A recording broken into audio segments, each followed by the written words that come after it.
வரும் 2026 சட்டமன்ற தேர்தலில் அதிமுக கூட்டணி 200க்கும் மேற்பட்ட இடங்களில் வெற்றி பெறும் என முன்னாள் அமைச்சர் ராஜேந்திர பாலாஜி தெரிவித்தார். இது தொடர்பாக அவருடன் நமது செய்தியாளர் ஜெயிலானி நடத்திய கலந்துரையாடலை தற்பொழுது பார்க்கலாம். அதிமுக முன்னாள் அமைச்சரும் விருதுநகர் மேற்கு மாவட்ட செயலாளருமான கே.டி. ராஜேந்திர பாலாஜி நம்முடைய இருக்கிறார். அவ்வளோ அரசியல் குறித்தான சில கேள்வி கேட்கணும். சார் வணக்கம். சட்டமன்ற தேர்தல் நெருங்கிருச்சு, இன்னும் ஒரு வருடம் தான் இருக்கு. எல்லா கட்சியும் பிரச்சாரத்தை ஆரம்பிச்சிட்டாங்க. அதிமுக என்ன நிலையில் பிரச்சாரத்தை ஆரம்பிச்சிருக்கு?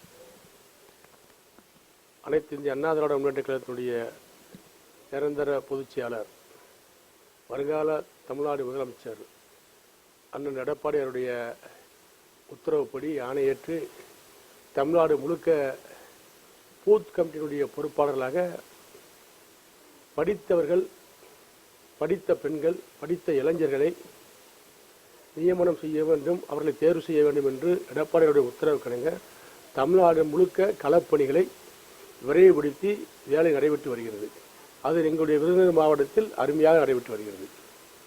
அண்ணா திராவிட முன்னேற்ற கழகத்தை நம்பித்தான், எடப்பாடியுடைய மீது நம்பிக்கை வைத்துதான் படித்தவர்கள், பட்டதாரிகள், ஆண்கள், பெண்கள் அத்தனை பேரும் இயக்கத்தில் இணைந்து அண்ணா திராவிட முன்னேற்ற கழகத்துடைய உறுப்பினராக பதிவு செய்து ஆதார் கார்டை கொடுத்து, போட்டோ கொடுத்து, கையொப்பமிட்டு பூத் கமிட்டியினுடைய பொறுப்பாளராக தங்களை பதிவு செய்கிறார்கள், தேர்வு பெறுகிறார்கள்.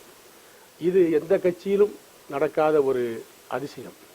இன்றைக்கு புரட்சித் தலைவர் எம்ஜிஆருக்கு பின்பு, புரட்சித் தலைவர் அம்மாவுக்கு பின்பு மூன்றாவது அத்தியாயமாக புரட்சி தமிழர், பச்சை தமிழர், அண்ணா திராவிட முன்னேற்ற கழகத்துடைய நிரந்தர பொதுச் செயலாளர், இன்றைய சட்டமன்ற எதிர்க்கட்சி தலைவர், நாளைய தமிழகத்தை ஆளுகின்ற வல்லமை படைத்த முதலமைச்சர் அண்ணன் எடப்பாடியுடைய மீது நம்பிக்கை வைத்து இளைஞர்கள் பெருவாரியாக வருகின்ற காட்சிகளை பார்க்கின்ற பொழுது, படித்த பெண்களும் வருகின்ற காட்சிகளை பார்க்கின்ற பொழுது, இயக்கத்தில் சேர்கின்ற காட்சிகளை பார்க்கின்ற பொழுது, விளையாட்டு வீரர்கள் எல்லாம் தங்களை அண்ணா திராவிட முன்னேற்ற கழகத்தினுடைய உறுப்பினராக பதிவு செய்கின்ற காட்சிகளை பார்க்கின்ற பொழுது அண்ணா திராவிட முன்னேற்ற கழகத்திற்கு வெற்றி பிரகாசமாக இருக்கிறது.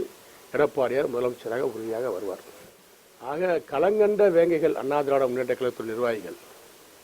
திமுக என்ற மிகப்பெரிய அரசியல் எதிர்ப்பாளர்களை சந்திக்கக்கூடிய திறமை வாய்ந்த இயக்கம் அனைத்து இந்திய அண்ணா திராவிட முன்னேற்ற இயக்கம். எல்லா கிராமங்களிலும், எல்லா நகரங்களிலும், எல்லா குக்கிராமங்களிலும் கிளை உள்ள அமைப்பு உள்ள ஒரு இயக்கம் அனைத்து இந்திய அண்ணா திராவிட முன்னேற்ற இயக்கம்.